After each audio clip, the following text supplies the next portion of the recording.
খলিফা ওয়াসিক বিল্লাহ এত বড় বাদশাহ চির বিদায়ের আগে শেষমেশ রাজপ্রাসাদের মধ্যে নেওয়া হইল।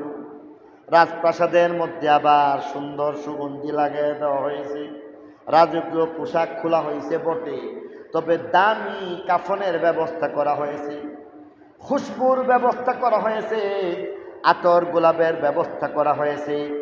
রাজপ্রাসাদের ভিতরে বিরাট নিরাপত্তার ব্যবস্থা করা হয়েছে। বিরাট নিরাপত্তার ব্যবস্থার মধ্যেও এবার রাজ পরিবারের মানুষগুলি একে একে আসে। হাই রে, আজকে খলিফা দুনিয়া থেকে বিদায় নিয়ে গেছে, শেষবার তার চেহারাটা দেখতে যাই। কিন্তু খলিফার লাশ সেখানের মধ্যে রাখতেছে, একজন দুইজন একের পর এক আসতেছে আর দেখতেছে, দেখে দেখে চলে যায়। হঠাৎ কে যেন লক্ষ্য করে দেখতেছে যে তার কাফনের ভিতরে কি যেন নড়াচড়া করে, কাফনের ভিতরে কি যেন নড়াচড়া করে। এই কাফনের ভিতরে আবার নড়াচড়া করে, জিন্দা হয়ে গেল কিনা অনেকে তো মনে করতে পারে জিন্দা হয়ে গেছে। এই কারণে কৌতূহলী জনতা এবার সামনে দাঁড়ায় গেছেন, রাজ পরিবারের যত লোকজন দাঁড়ায় গেছে, ব্যাপারটা কি এবার বলেন যে দেখেন কাফনটাকে যখন খুলছেন, খোলার পরে দেখেন আশ্চর্যের একটা ব্যাপার, বড় একটা ইঁদুর কোত্থেকে যেন চলে আসলো আর কাফনের ভিতরে বসে গেল। কাফনের ভিতরে বসে বসে কামড়ে কামড়ে খলিফা ওয়াসিক বিল্লাহর দুইটা চক্ষুকে খায়া ফেলছে, দুইটা চোখ খায়া ফেলেছে। এত বড় কথা, কোত্থেকে এত বড় ইঁদুর আসলো যেখানে নিশ্ছিদ্র নিরাপত্তা রয়েছে, এখানের মধ্যে কোনো কিছু প্রবেশ করার আগে আগে বারবার চেক করা হয়। দেখছেন না, বড় বড় কোনো মন্ত্রী মিনিস্টারের দরবারে গেলে কতভাবে চেক করে। বিদেশ যারা যাইতেছেন আপনারা দেখবেন এইভাবে মেশিন দিয়া লাগায় লাগায় কতভাবে চেক করতেছে। এত বড় নিরাপত্তা, কড়া নিরাপত্তা বলয়, এগুলিকে ভেদ করে ইঁদুর কোত্থেকে আসলো? ওলামায়ে কেরাম বলতেছেন এই ইঁদুর দুনিয়ার ইঁদুর না, এই ইঁদুর দুনিয়ার ইঁদুর না, এই ইঁদুর আল্লাহ কোত্থেকে কিভাবে পাঠাইছেন এটা আল্লাহ ছাড়া কেউ জানে না। এবং এই ইঁদুরের ক্ষমতা কেমন, বাদশাহ যার চোখের দিকে তাকায় কেউ কথাবার্তা বলতে পারে না, বাদশার দুইটা চোখ খায় ফেলছে, সবার উপস্থিতির মধ্যে দুইটা চোখ খাওয়ায় ফেলছে। দেখা যায় বাদশাও কিছু করতে পারে না, রাজাও কিছু করতে পারে না, প্রজাও কিছু করতে পারে না, তার নাম মউত। কুল ইন্নাল মাউতা আল্লাযী তাফিররুনা মিনহু ফাইন্নাহু মুলাকীকুম সুম্মা তুরাদ্দুনা ইলা আলিমিল গায়বি ওয়াশ শাহাদা ফায়ুনাব্বিউকুম বিমা কুনতুম তা'মালুন। মরণ লাগবো, মরা থেকে বাঁচবার কোনো ব্যবস্থা নাই। তবে বুদ্ধিমান ওই ব্যক্তি যেই ব্যক্তি মরণ থেকে শিক্ষা গ্রহণ করে। কাফা বিল মাউতি ওয়াইদা, একজন মানুষ মৃত্যুবরণ করার চাইতে বড় আর ওয়াজ নসিহত কিছু হইতে পারে না। ছিলাম আবার থাকবো কিনা কেউ বলতে পারে না। আজকে কি বার গেল, ওর না একটু, আজকে কি বার গেল? শুক্রবার গেল না?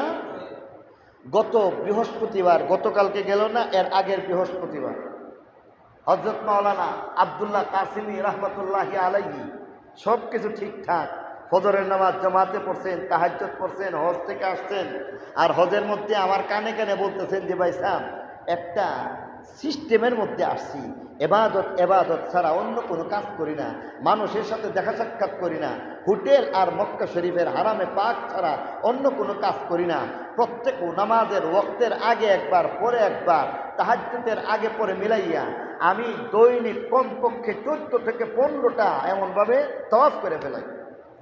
মদিনা শরীফ গেছেন, বলতেছেন সেখানের মধ্যে টার্গেট যে বলতেছেন যে ভাই সাহেব টার্গেট হইল 1 লক্ষ মর্তবা দরুদ শরীফ পড়বো। সুবহানাল্লাহ কোন, আরো জোরে কোন।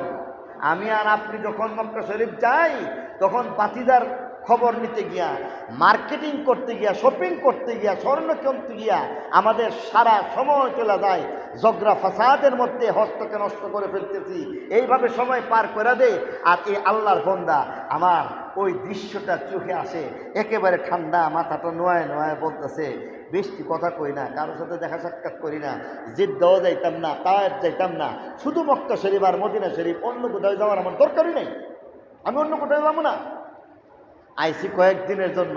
মানুষ এটা সেটা অনেক ভালো মন্দ খায়, আর আমার কাছে সবচেয়ে ভালো লাগে জমজমের পানি।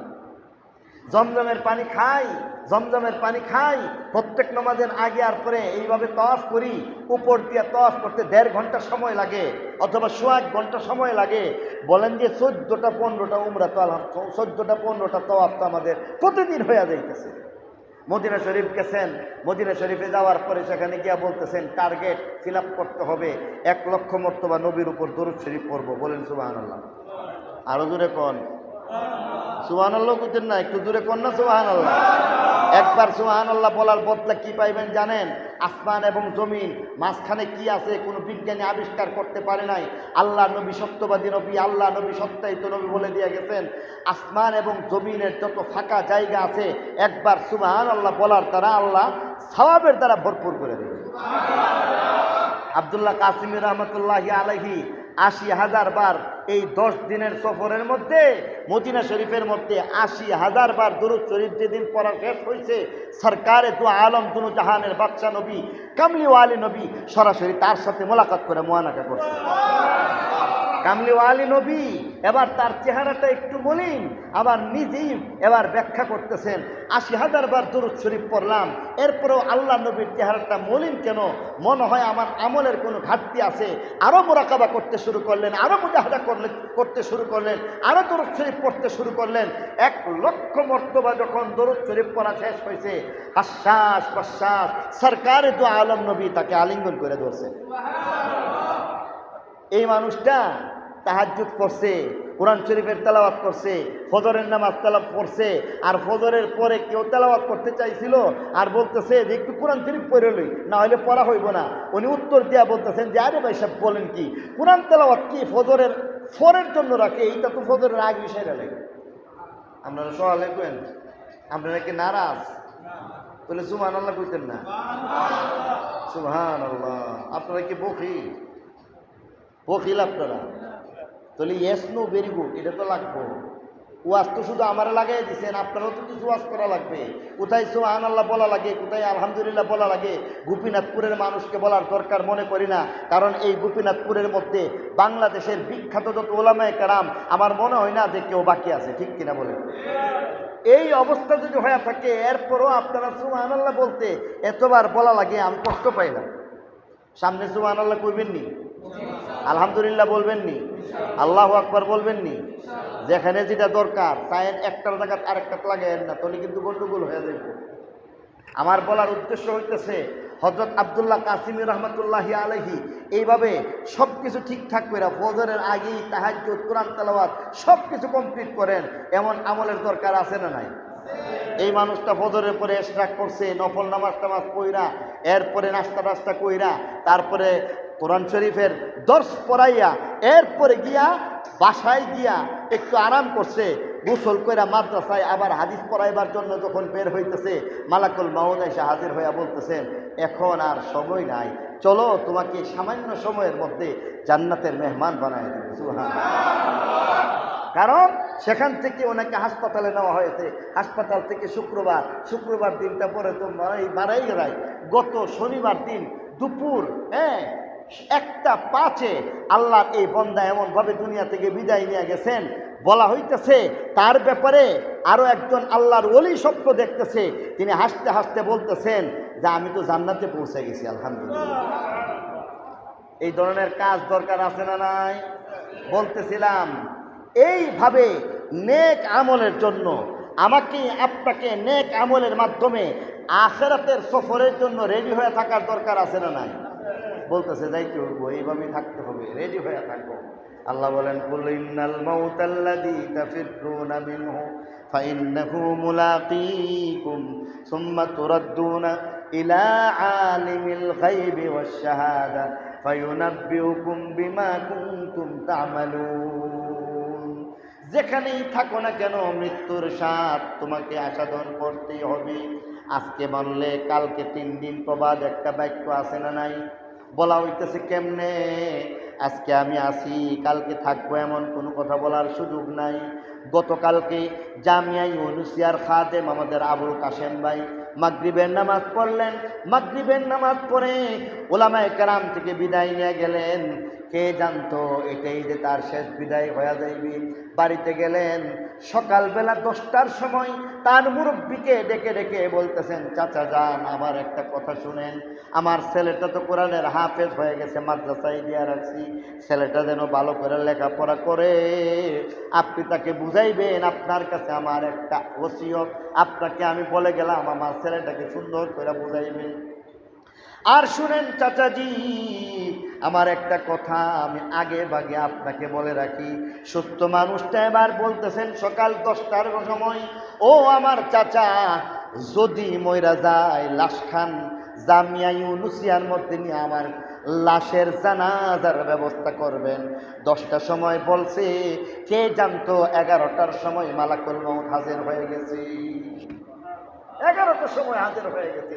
11:30টার সময় তিনি এবার কালিমা পড়তে পড়তে আল্লাহ তাকে সারা দিয়ে চলে গেছে।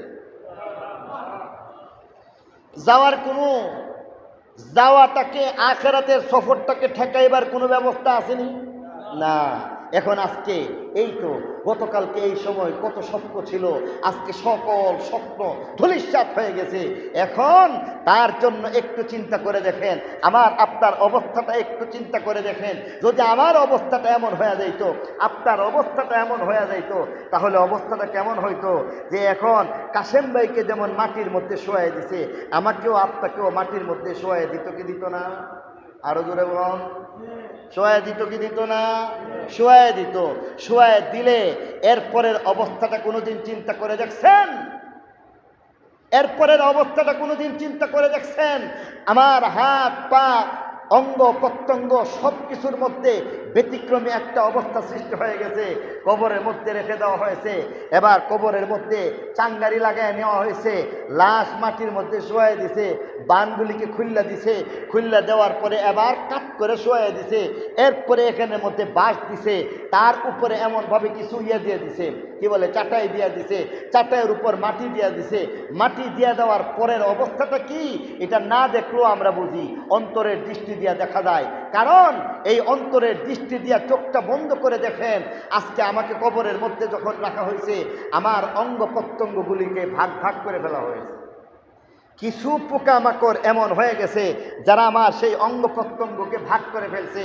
কিছু কীরা মাকড়া, এরা সকলে মিলে একেবারে মহা সমারোহে আমার ডান হাতটাকে তারা আলাদা করে নিতেছে, বলতেছে এইটার দায়িত্ব আমাদের। আমার ডান হাতটাকে কিছু পোকামাকড় আলাদা করে ফেলছে, এরা খায় ফেলে। আমার বাম হাতটাকে কিছু পোকামাকড় এরা মহা সমারোহে মহা উদ্যমে কামড়াইতে শুরু করতেছে, বাম হাতটা আলাদা হয়ে গেছে। আমার ডান হাত পাটাকে আলাদা করে ফেলেছে কিছু পোকামাকড়, এরা মনে মনে চিন্তা করতেছে আমরা সকলে মিলে পাউটাকে খেয়ে ফেলবো। কিছু পোকামাকড় ভাবতেছে আমরা তার বাম পাউটাকে খেয়ে ফেলবো। কিছু পোকামাকড় ভাগ করতেছে মাথার খুলি আছে, খুলির ভিতরের যে মগজ রয়েছে সেই মগজগুলিকে কামড়ে কামড়ে আমরা খেয়ে ফেলবো। কিছু আছে চোখগুলিকে আমার এমনভাবে আলাদা করে ফেলছে। তাহলে চিন্তা করে দেখুন দোস্ত, চিন্তা করে দেখুন, আমার চোখ কিরামাকড়া বন্টন করে নিয়ে গেছে, আমার কান কিরামাকড়া বন্টন করে নিয়ে গেছে, আমার হাত পোকামাকড় বন্টন করে নিয়ে গেছে, বাম হাত পোকামাকড় বন্টন করে নিয়ে গেছে, আমার বর্জ্যগুলি পোকামাকড় বন্টন করে নিয়ে গেছে, আমার পেট পিঠ সব কিছু বন্টন করে নিয়ে গেছে। আমি ছিলাম, এখন নাই, সবকিছু বন্টন হয়ে গেছে। কিসের এত অহংকার, কিসের এত গর্ব, কিসের এত বাড়ি আর গাড়ি, কিসের এত টাকা আর পয়সা, কিসের এত তোমার ব্যাংক ব্যালেন্স, কিসের তোমার এমন বিদেশ যাওয়া লাগবে, কিসের তোমার এমন সবকিছু শেষ। মালাকুল মউত হাজির হয়ে গেছে। সেठ जी की फिक्र थी एक एक के 10 कीजिए, आया मलकुल मौत बोला जान दो बस कीजिए। আর এক 10 গোনার সময় নাই, 100 হাজার গোনার সময় নাই, হাজার হাজার লক্ষ লক্ষ কোটি কোটি গোনার সময় নাই। আসো, মালাকুল মউত বলতেছে আল্লাহ তোমারে ডাকতেছে। কবরের মধ্যে আমার প্রথম রাত্রি হয়ে গেল। কবরের প্রথম রাত্রিটা আমার কেমন হয়ে যাইবে একটু ভাবুন। মালাকুল মউত এবার সেখানের মধ্যে হাজির হইয়া গেল। জান কবজা হয়ে গেছি, আমার কবরের মধ্যে রাখছে। প্রথম রাত্রিতে যখন আমাকে রাখলো, এবার আমার সামনে ফেরেশতা হাজির হয়ে গেছি। ফেরেশতা হাজির হয়ে যাওয়ার পরে আমার সামনে প্রশ্ন নিয়ে হাজির হয়ে গেছি। কেমন প্রশ্ন! জানায় দেওয়ার পরও এত কঠিন তার উত্তর, কেউ কোনোদিন তার উত্তর দিতে পারবে না যতক্ষণ আল্লাহর রহমত হবে না। জানা প্রশ্ন, সেই উত্তর কেউ কোনোদিন দিতে পারে না। ডাক দিয়া বলে, মার রাব্বুকা, এই তোমার মালিক কে? তোমার দিন কি? আল্লাহর নবীর দিকে দেখায় বলবে, ওনার পরিচয়টা বলো, উনি কে? তুমি তোমার দিন যদি ঠিক রেখে থাকো তাহলে সব কয়টা প্রশ্নের উত্তর ঠিক দিয়ে দিবা, আর যদি না পারো তাহলে তোমার প্রশ্নের উত্তর তুমি দিতে পারবা না। উত্তর হয়ে গেছে, সঠিক হয়ে গেছে। এবার ফেরেশতারা বলতেছে, আসো আসো, তোমারে জান্নাতের মেহমান বানাইব। কেমনে তোমাকে জান্নাতের মেহমান বানাইব? ফেরেশতা হাজির হয়ে যাইতেছে আর বলতেছে, তুমি পরীক্ষার মধ্যে উত্তীর্ণ হয়ে গেছো। এবার উত্তীর্ণ হওয়ার পরে তোমার অবস্থা হইল এমন, ফেরেশতা সামনে আইসা দাঁড়ায় আর বলতেছে, আলবিসু বিল জান্নাহ। এটা তো জান্নাতের মেহমান দেখা যায় রে, এটাকে জান্নাতের কাপড় পরিধান করা দেও, জান্নাতের বিছানা পরায়, বিছানা বিছায় দেও, জান্নাতি লিবাস, জান্নাতি বিছানা, জান্নাতের সাথে একটা সুরঙ্গের মতো আল্লাহর কুদরতি, আল্লাহর ইলম মতো এমনভাবে একটা ব্যবস্থা হয়ে যায়, যোগাযোগ হয়ে যায়। এবার ফেরেশতা এবার সামনে দাঁড়ায় যায় আর বলতেছে, ও একজন নেককার মানুষ, তুমি তো ছিলা জমিনের উপরে সবচাইতে উৎকৃষ্ট মানুষদের অন্যতম একজন। জমিনের মধ্যে তোমার মতো এমন ভালো মানুষ কেউ ছিল না, তুমি একজন কালিমাওয়ালা। আজকে তুমি আমাদের মধ্যে আসছো, আমাদের পেটের ভিতরে আসছো, এবার দেখবা তোমার সাথে কেমন ভাবে ব্যবহার করা হয়।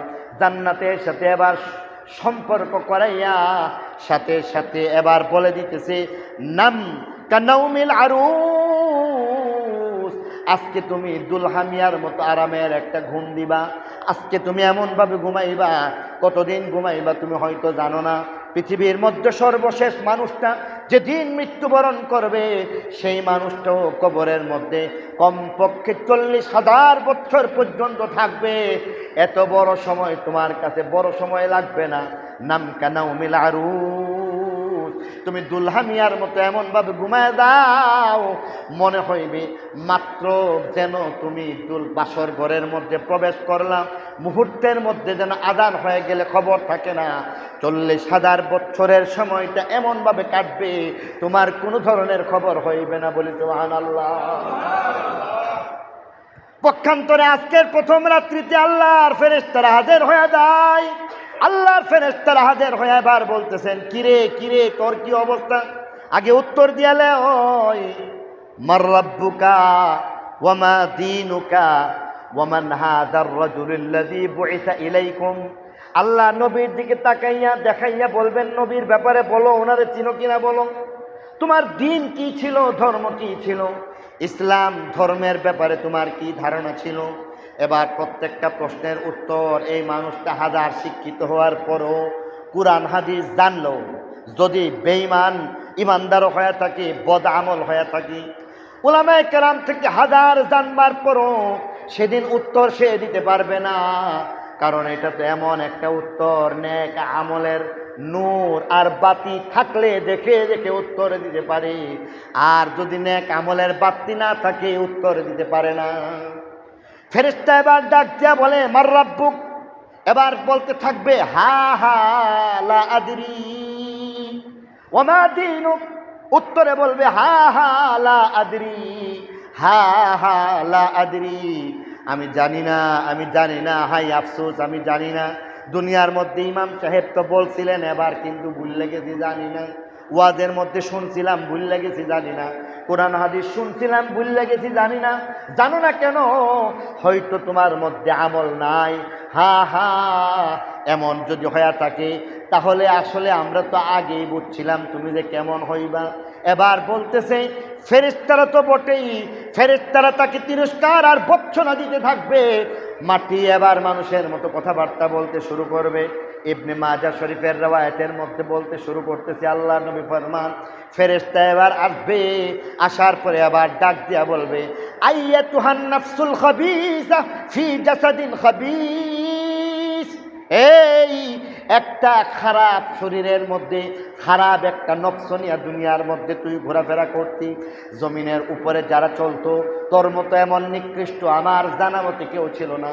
আমি চাইতাম না তোকে আমাকে বুকের ভিতরে পেটের ভিতরে ধারণ করতে হইবে, যেহেতু আল্লাহর হুকুমে তুই আমার পেটের ভিতরে আসছ, আয় রে আয়, নিকৃষ্ট পাপী তাপী গুনাহগার বেঈমান কাফের আয়। জমিনের উপরে অনেক বেড়াগিরি করছিলি, জমিনের উপরে বহুত বাহাদুরি করছিলি, আজকে তোর বাহাদুরি দেখাইব, আয় আয়। বলার পরে কবর এবার মাটি দুই প্রান্ত থেকে, এক প্রান্ত থেকে আরেক প্রান্তের সাথে এমন জুড়ে চাপ দিবে। আল্লাহ নবী সত্যবাদী নবী, সত্যায়িত নবী বলতেছেন, পাজরের হাড়গুলি একটা আরেকটার ভিতরে প্রবেশ করবে, বলি নাউজুবিল্লাহ। এবার বলতেছে, আসো আসো আমার মজাটা দেখো। এবার মাটি একদিক থেকে মজা দেখাই দিল, এত জোরে চাপা দিল, তাকে আরেকবার মৃত্যু যদি থাকতো মৃত্যু হয়ে যাইত, কিন্তু এখন তো আর মৃত্যু নাই, একবার মৃত্যু হয়ে গেছি। এবার দ্বিতীয় পর্যায়ে ফেরেশতারা আসছে, চারজন ফেরেশতা হাজির হয়ে গেছি। চারজন ফেরেশতা হাজির হওয়ার পরে কবরের মধ্যে রাখার সঙ্গে সঙ্গে তার এই প্রক্রিয়া যখন খতম হয়ে যায়, সঙ্গে সঙ্গে আসার পরে এত জোরে তাকে আঘাত করতে থাকে, এত জোরে তাকে এমনভাবে বাড়ি দিতে শুরু করে, দৌড়া মারতে শুরু করে, এক একটা আঘাতের মাধ্যমে কমপক্ষে 70 গজ মাটির নিচে এসে নিচে চলে যায়, বলি নাউজুবিল্লাহ। এবার বলতেছে, দুনিয়ার মধ্যে অনেক কিছু করছিলি, কবরের প্রথম রাত্রিতে হয়তো কারো জন্য এটা জান্নাতের বাগান হয়ে যায়, কারো জন্য জাহান্নামের টুকরা হয়ে যাইতে পারে। এই কারণে বলতেছে, 1 নম্বর মরণের জন্য প্রস্তুত থাকো, 2 নম্বর বলতেছে এরপরে তোমার কি অবস্থা হইবে এটাকে নিয়েও রিকভারির কিছু ব্যবস্থা পারলে করে লেও। রিকভারির ব্যবস্থা কেমনে হইব? জাহান্নামী তো জাহান্নামী বলে যে না, রিকভারির ব্যবস্থা আছে। আপনারা বিরক্ত হইতেছেন, আর অল্প কয়েক মিনিটের মধ্যে শেষ করে দিব ইনশাআল্লাহ। রিকভারির ব্যবস্থাটা কি করতে হবে? মাজমাউজ যাওয়ায়েদ নামক হাদিসের বিখ্যাত গ্রন্থ থেকে একখান হাদিস পড়লাম, যেখানের মধ্যে বলে দেওয়া হইতেছে রিকভারির ব্যবস্থার নাম হইতেছে ইসালে সওয়াব। রিকভারির নাম কি? আরো জোরে বলেন, রিকভারির নাম কি? আমার দিকে তাকান। রিকভারির নাম কি? একটু আওয়াজ দিয়া বলেন, বলেন ইসালে সওয়াব। রিকভারিটা কি? আরো জোরে কোন, সবাই একসাথে মিল্লা বলেন, রিকভারিটার নাম কি? ইসালে সওয়াব। এখন ইসালে সওয়াব আমি আমার মন মতো করব না নবীর কথা অনুযায়ী করব, হাদিস মতো করব? নবীর হাদিসে কি বলে আমার মন মতো যদি আমি রিকভারির কোনো চিন্তা করি, ইসালে সওয়াবের ব্যবস্থা যদি করে থাকি, তাহলে এখানের মধ্যে দেখা যায় কবর দেওয়ার পরেই দেখবেন সমাজের মধ্যে একটা কথাবার্তা গুঞ্জন শুরু হয়ে যায়, 3 দিনের দিন কুদাল্লারে দাওয়াত দিও, আছে না নাই?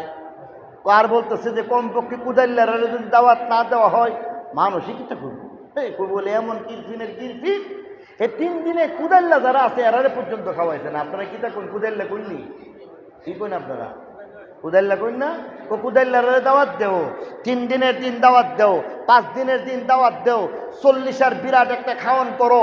3 দিনের মধ্যে যদি এমন খাওয়ান না করো, কুদাল্লারে যদি খাওয়ান না খাওয়াও, তাহলে তো ইজ্জত সম্মান তুলে মলে যাইব।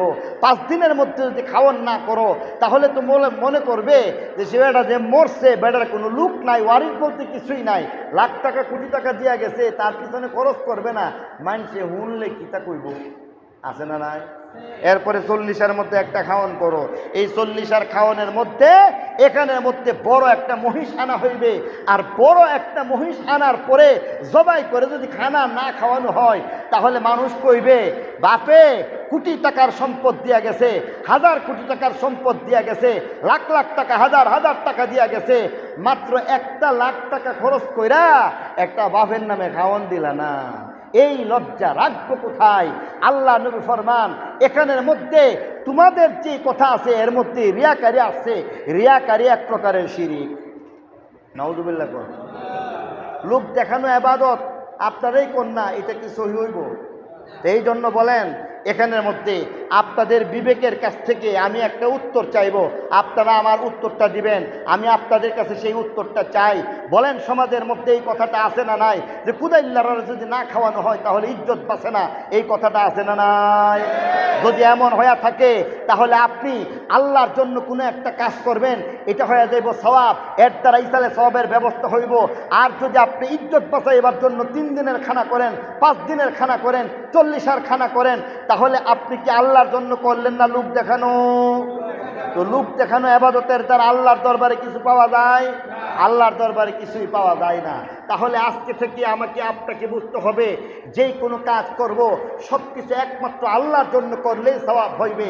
আল্লাহর জন্য না করলে, মন গড়া কোনো কাজ যদি কেউ করে তাহলে তার মধ্যে কোনো ধরনের সওয়াব নাই। এর মধ্যে কারো কোনো সন্দেহ আছে? তাহলে এবার দেখেন, আজকে থেকে আমাকে আপনাকে একটু চিন্তা করা দরকার, আমরা কেন এই খাবারের ইন্তজামগুলি করব। এখানের মধ্যেও একটা কথা বলা দরকার, এক সময় যেটা ছিল বর্তমানে এটাও নাই।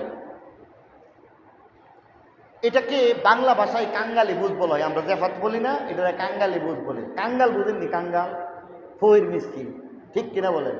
তো কাঙ্গালি ভূত মানে হলো ফকির মিসকিন গরিব পর্যায়ের যারা আছে তাদের জন্য খাবারের ব্যবস্থা।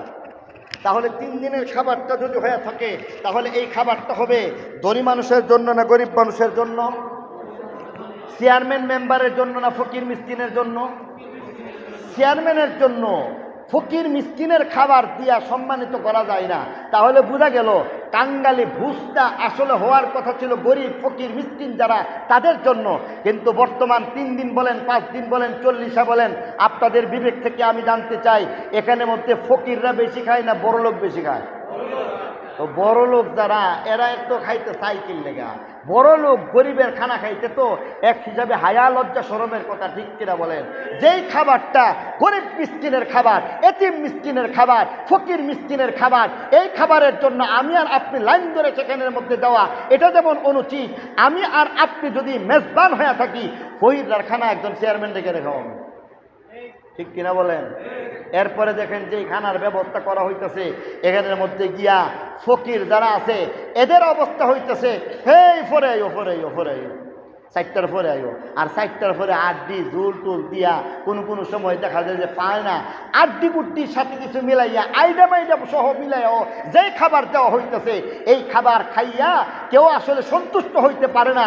যেই গরিব দুঃখী মানুষগুলি যারা নাকি পেটের ক্ষুধার যন্ত্রণায় কষ্ট করতেছে, যাদের ঘরের মধ্যে দিনের পর দিন খাবার থাকে না, যেই মানুষগুলিকে এক পেট যদি খাওয়াইয়া দেওয়া যাইতো, তাদের অন্তর থেকে যেখানে আমার আপনার মুর্দারের জন্য প্রাণ খুলে দোয়া করার কথা আছিল, এরা এখন আড্ডির টুকরা আর জোর খায়া যায় আর বকতে বকতে যায়, ঠিক কিনা বলেন?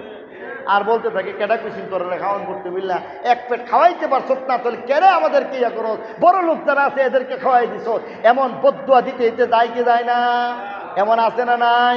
এবার নিজেই চিন্তা করে দেখেন, এই খাবার যেই খাবারের মাধ্যমে গরিব মানুষের অন্তরের হাক আমি করাইতেছি, অন্তরের একটা বদুয়া আমি অর্জন করতেছি, সেটা আমার আপনার মুর্দারের জন্য ভালো কিছু হইতে পারে না, ঠিক কিনা জোরে বলেন? তাহলে আজকে থেকে আমরা একটা প্রাণপণ প্রতিজ্ঞা করা উচিত, আমরা এমন কিছু নেক আমল করব যার মাধ্যমে গরিবের অন্তর খুশি হয়ে যায়। অর্থাৎ একটা হইল 3 দিন 5 দিন 40 এমন দিন নির্দিষ্ট করে খাবারের ইন্তজাম করতে নাই, এটা নিষেধ কোরআন হাদিসের আলোকে, তার কোনো ব্যাখ্যা পাওয়া যায় না। অতএব 3 দিন 5 দিন 40 এই ধরনের যে খাবারের ইন্তজাম আছে এটা আমরা করব না, ঠিক কিনা বলেন? একান্ত যদি গরিবদেরকে খাওয়ানোর জন্য কোনো ব্যবস্থা করি, আগে গরিবরারে খাওয়ান, এতিমখানার মধ্যে খাওয়ান, মাদ্রাসার গরিব ছাত্র যারা আছে তাদেরকে খাওয়ান। মাদ্রাসার মধ্যেও 2 প্রকারের মানুষ থাকে, এক প্রকার মানুষ থাকে যারা ধনী, এক প্রকারের ছাত্র থাকে যারা গরিব আছে তাদেরকে খাওয়ান। এর বাইরে আপনি যদি কিছু করতে চান তাহলে কি করবেন? মন গড়া করেন না। মাজমাউজ জাওয়ায়েদের হাদিসের মধ্যে অনেক কথা বলে দেওয়া হয়েছে, হাদিসের আলোকে অনেক কিছু আছে। আজকে আপনাদের সামনে 7টা সদকা জারিয়ার আমলের কথা বলে বয়ান শেষ।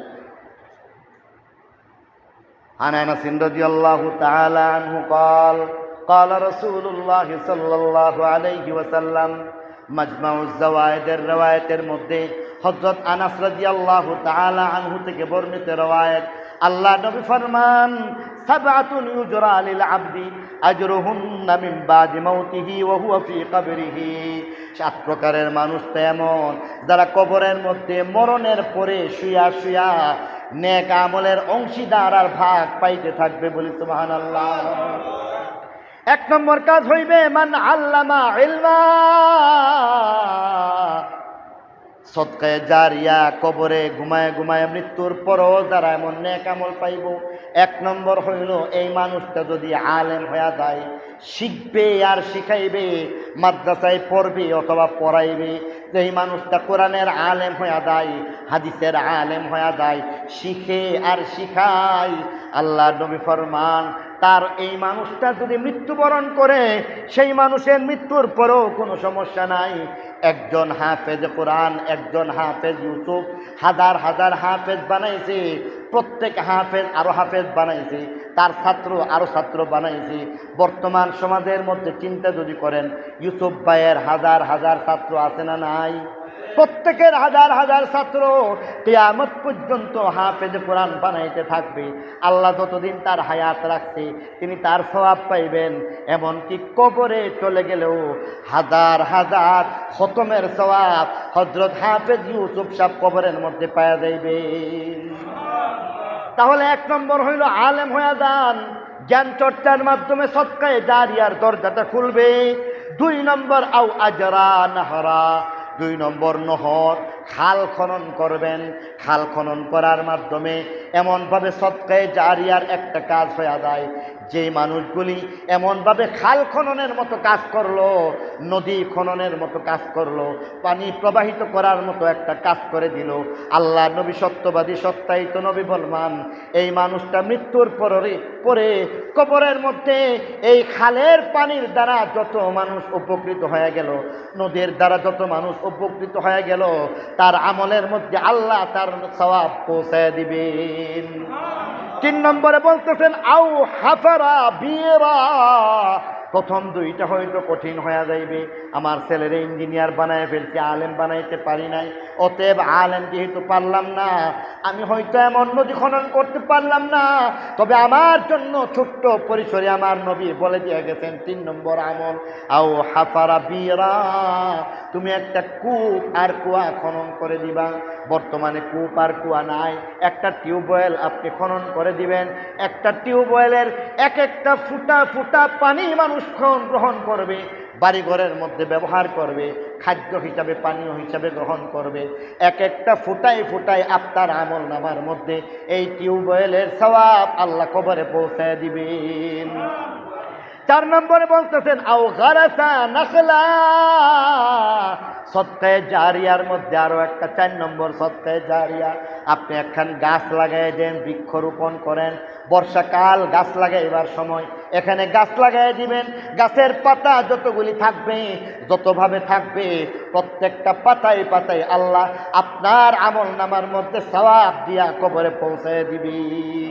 5 নম্বরে বলেন আউবানা মসজিদা, একজন মানুষ আল্লাহর ঘর মসজিদ বানায় দিয়ে গেল, যত মানুষ নামাজ পড়বে প্রত্যেকের সওয়াব তার আমল নামায় যাইবে, মসজিদ কিয়ামত পর্যন্ত থাকবে। এমনকি কখনো যদি নদী গর্ভে বিলীন হইয়া মসজিদ খতম হয়ে যায়, আল্লাহ ফেরেশতার মাধ্যমে সেখানে নামাজ পড়াইয়া কিয়ামত পর্যন্ত আপনার আমল নামার মধ্যে মুসল্লিদের সওয়াব পৌঁছায় দিবেন। এই কারণে বলেন 5 নম্বর যেই ব্যক্তি মসজিদ বানাইল তার আমল নামার মধ্যে সদকায়ে জারিয়ার সওয়াব পৌঁছায় যায়।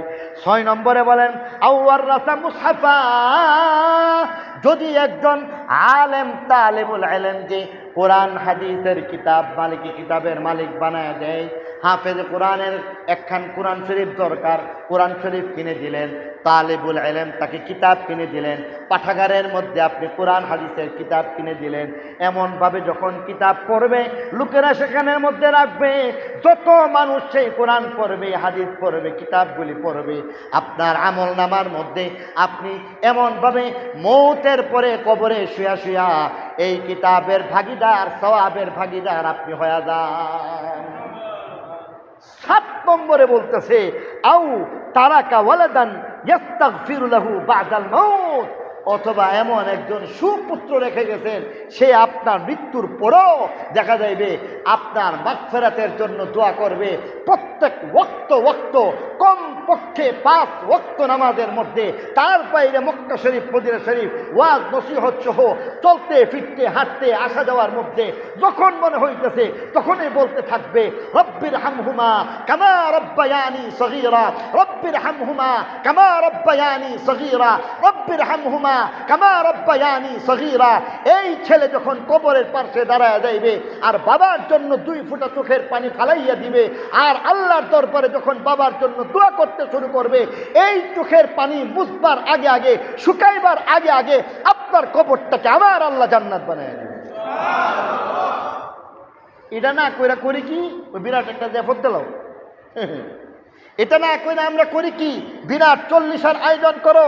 এটা না করে করি কি, যে যদি উদাল্লারেও না খাওয়াই ইজ্জত বাঁচবে না, সমাজের মধ্যে মুখ দেখাইতে পারবো না, এমনভাবে রিয়াকারীর আমলের দ্বারা সওয়াবের কোনো আশা করা যায় না। ঠিক কিনা জুড়ে বলেন? অতএব বয়ান আমার শেষ।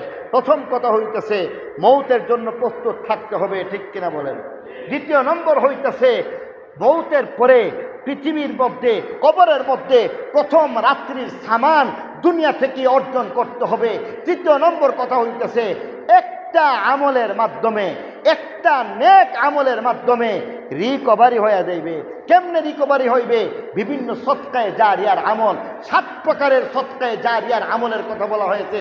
1 নম্বর কোরআনের আলেম হয়ে যাইব। 2 নম্বর আমরা যদি পারি নদী খনন করা, খাল খনন করা, এই একটা সদকায়ে জারিয়ার আমল করে ফেলবো।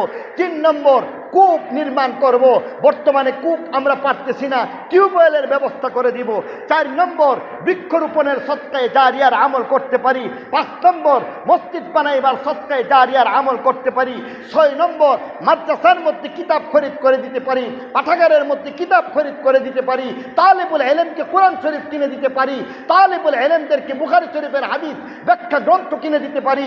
7 নম্বরে বলে দেওয়া হইতেছে একখান ছেলে নেককার বানায় যান, যে আপনার নাম নিয়ে দোয়া করতে পারবে। নেককার বানাইতে গেলে এই ছেলেটাকে নামাজি বানাইতে হবে। নেককার বানাইতে হইলে এই ছেলেটাকে সত্যবাদী বানাইতে হইবে। নেককার যদি বানাইতে চান, মিথ্যাবাদী হইলে, ফ্রড যদি হয়ে যায়, সে আমার জন্য দোয়া করবে না। কোরআন কিতাব যদি শিখাই দিতে পারেন, আলেম ওলামার সাথে মহাব্বত যদি করায় দেওয়া যাইতে পারেন, কোরআন হাদিসের মহাব্বত যদি করায় দিতে পারেন, আল্লাহকে যদি চিনায় দিতে পারেন, তাহলে এই ছেলে আব্বারও চিনবে, আল্লাহরও চিনবে। এই ছেলে আল্লাহরও যেমন ফরমাবরদার হয়ে যাইবে, আব্বারও ফরমাবরদার হয়ে যাবে। এমন ছেলে আমরা চাই কি চাই না? শেষ কথা হইল, এই 3 দিন 5 দিন 40 এই খানার দ্বারা আমাদের লাভ না লস? লাভ হইল ইসালে সওয়াব। ইসালে সওয়াব মন গড়া হবে না, হাদিস মতো হবে? হাদিস মতো হইবে। হাদিসের মধ্যে এই 7টা কথা বলা হয়েছে, কম বেশি আরও আছে। বিভিন্ন হাদিসে কোথাও 3টাও বলছে, কোথাও আরো বেশিও বলছে। আল্লাহ তাআলা এই কারণে আমাদের আজকের এই মাহফিল থেকে আমরা এই কথাগুলি শিক্ষা গ্রহণ করার তৌফিক দান করুন। উলামা তলাবা, যুব উলামা তলাবা যারা আছে, যারা এই আয়োজন করছেন, আল্লাহ তাদের এই আয়োজনকে কবুল মঞ্জুর করুক। অনেক উলামায়ে কেরাম আছেন, হযরত মাওলানা রুহুল আমিন সাহেব আছেন, আপনাদের এলাকার কৃতি সন্তান জামিয়াত মারেফ। তো ইউসুফ ভাইও বলতেছে দোয়া তো হয়ে যাব। আমি আশা করব মাওলানা রুহুল আমিন সাহেব যুবক উলামায়ে কেরামের পক্ষ থেকে মুখতাসার একটু বলো, এরপরে হুজুর দোয়া করে দেবেন ইনশাআল্লাহ।